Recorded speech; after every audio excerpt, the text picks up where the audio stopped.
breaking news, West Ham breaking news. Welcome to the West Ham Irons channel. My name is Jazz, and yes, West Ham breaking news. Julian Lopetegui has been sacked as the West Ham United manager after 5 months in charge, and Graham Potter, the ex-Chelsea and Brighton manager, is the new West Ham United manager. Will be, because that's not been announced yet. So what has been announced, let's put it up on the screen right now. Club statement, a few minutes ago, well, 10 minutes ago, West Ham United can confirm that head coach Lopetegui has today left the club.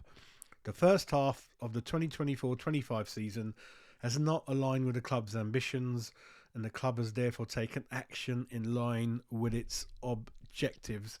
Before I carry on, I'm just going to triple check where we are in the league on another screen. I think we're bottom 7, are we? Something like that. So I think the idea was that in the first season, Lopetegui should finish in the top 10. Cheekily, ideally Europe if possible, considering the outlay, what the Muppet Stighton did, with a little bit of help of Sullivan.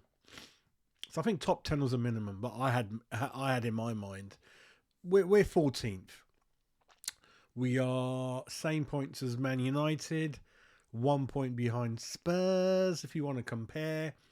But obviously what the table doesn't show is that there's harmony in the dressing room amongst the fans, the really poor atmosphere at the matches, how poor most of the signings have been in kickstarting their careers with West Ham, how poor the formations and tactics and style and entertainment is match to match. That's what the table won't show, right? So 1 point behind Spurs, same as Man United.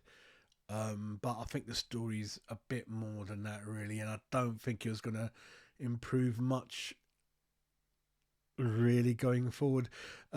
Also, the club can confirm that assistant head coach Pablo Sanz, head of performance, head analyst, fitness coach, technical coach have all been kicked out of West Ham United Football Club and thrown out onto the streets with no Uber booked for them.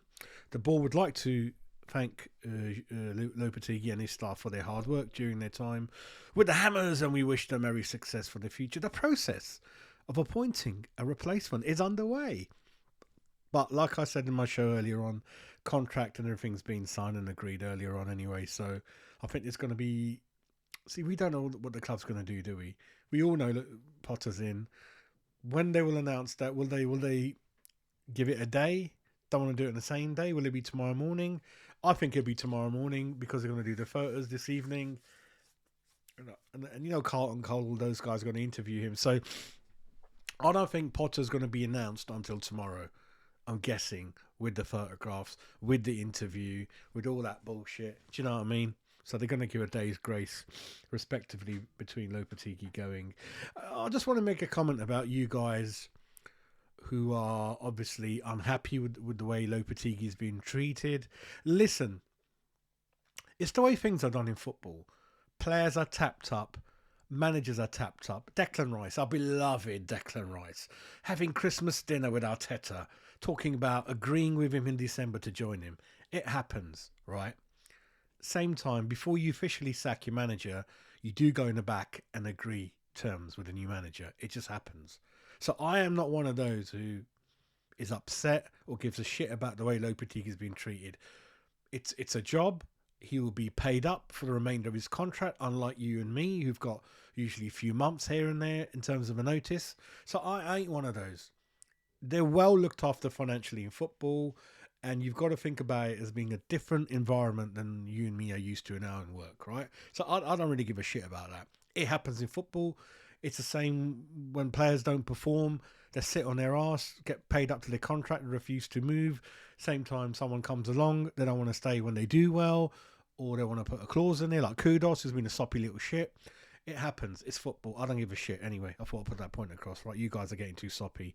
It's football. Get over it. Lopetegui, he's going to be well looked after. He's done a shit job anyway, so I'm not going to be losing any sleep over that. Right. Tactics, Lopetegui, 3-4-3. He's a coach. Didn't buy the players at Brighton. Didn't buy the players at Chelsea.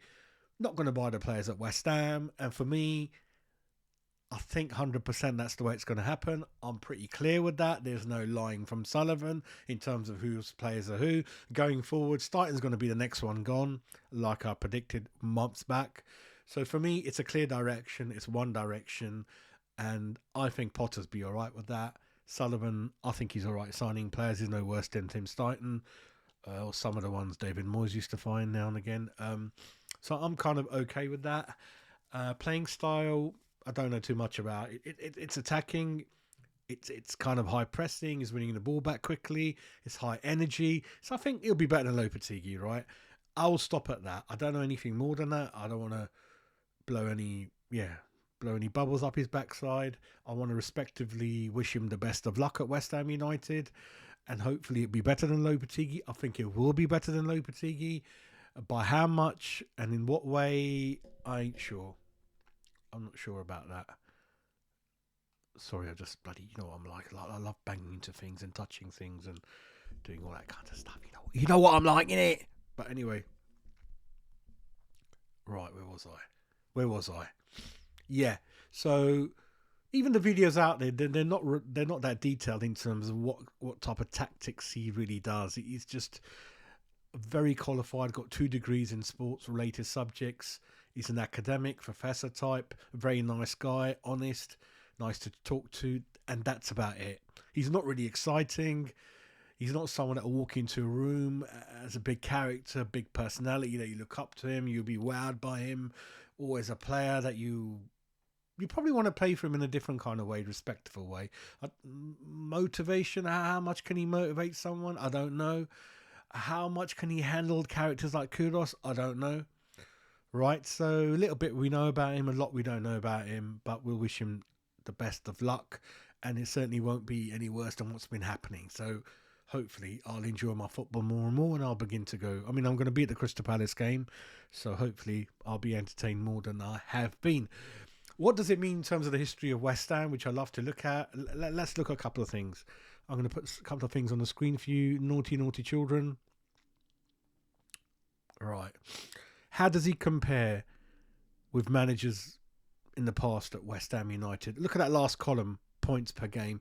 Anything over 1.5, 1.6 towards 2 is really, really good.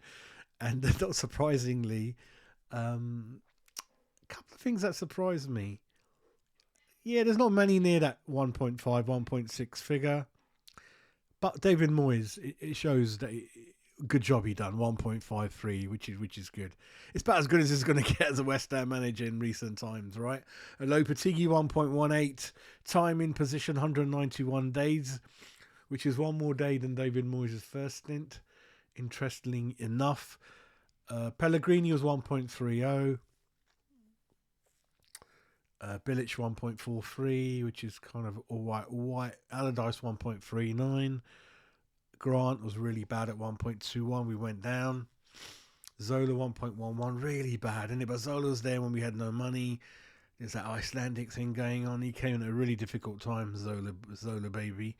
Curbs 1.38, that's not bad. Pardew, one of my favourite managers of modern times, 1.46, that's really good. He should have carried on a bit.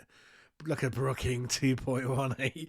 11 games, 2.18. Sir Trevor can't do anything wrong, can he? What a legend.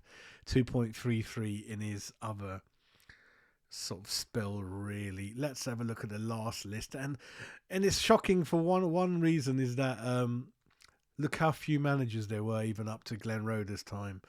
God, even when John Lyle left, up to 1989, we just had a handful of managers, everyone. And John Lyle, obviously, 581 games, 1.31, a couple of relegations in there. More important than that, FA Cup, couple of FA Cups in there, League Cup runner-up in there, the old Division 2 Champions Trophy in there, and a great legacy as well. So a lot more to it than 1.31. Lou Macari, 1. That's not quite accurate. It says he managed 2 games, so That's not accurate. We'll ignore that. Lou Macari brought in some great players. Ludo, who's been in the news recently. Ian Bishop, Trevor Morley, Jimmy Quinn, Martin Allen. Brought Stuart Slater, Kevin Keane into the team. Julian Dix captain. Really, really good. Harry Redknapp 1.35. So a lot of the managers have struggled at West Ham in recent times, as we know. Lopetegui is slightly worse than most of them, as we kind of knew. So in history, he'll go down as one of the worst managers alongside our beloved Avram Grant and one or two others. So we'll see what happens. What is clear is that the transfer window was nowhere near as good as we thought. Guilherme, we need to know what he can do, what he can't do. Fulkrug, will he be sold and the cash recycled? What's going to happen? He's 31, I think. We still got one of the oldest team squads in the league, which hasn't been rectified or fixed. Should have been done by now. I mean, that's one of the things David Moyes wasn't good at, wasn't it? Transfer windows, not very good. But I think it'd be more slick, more quick. Sullivan will get whoever he wants. That'll stop any delay with the manager. The delay between him and David Moyes is Moyes didn't want anyone, and certainly didn't want anyone Sullivan wanted. That's why every window nothing happened till the last 3 days, and we ended up with someone because we just had to get someone in, and Moyes didn't like them, and they were on the bench, and blah blah blah. But hopefully, well, stats shows that the terrible record in recruiting strikers got to stop at somewhere, isn't it? It's got to stop somewhere, isn't it? Heads or tails, some point, isn't it? Heads is going to come or tails is going to come. So hopefully we got a striker in there. One news that's gone under the radar on a lot of the channels: Tottenham have signed a Slavia Prague goalkeeper, 12 million. If he turns out to be half decent, which a lot of the Spurs signings kind of are, to be fair, I'm fucking going to be blowing. I'm going to not be happy. Slavia Prague is like our sister club. We should be able to pick at will whoever we want, right? With Kotensky and Souček and Kufal and all those links. If that Slavia Prague young goalkeeper who's kept 50-60% clean sheets this season, especially with Ludo's knowledge of the country, then I'm fucking not going to be happy. So the Slavia Prague young goalkeeper, highly regarded young goalkeeper, has been signed by Spurs. I thought I'd put that to you. Apart from that, there's not much to say, apart from welcome Graham Potter. We'll probably jump on again tomorrow when it's official, and I'll try to do a bit more research about his tactics and what is he all about. But there isn't much about him in terms of personality, character. He's very quiet, assuming, quite thoughtful manager. Not much of a playing career. And even looking at the Brighton stats earlier on, there wasn't that much to go mad about. So, in Sullivan we trust. Thought I'll end with a joke. And we'll see where this new chapter in the West Ham circus takes us.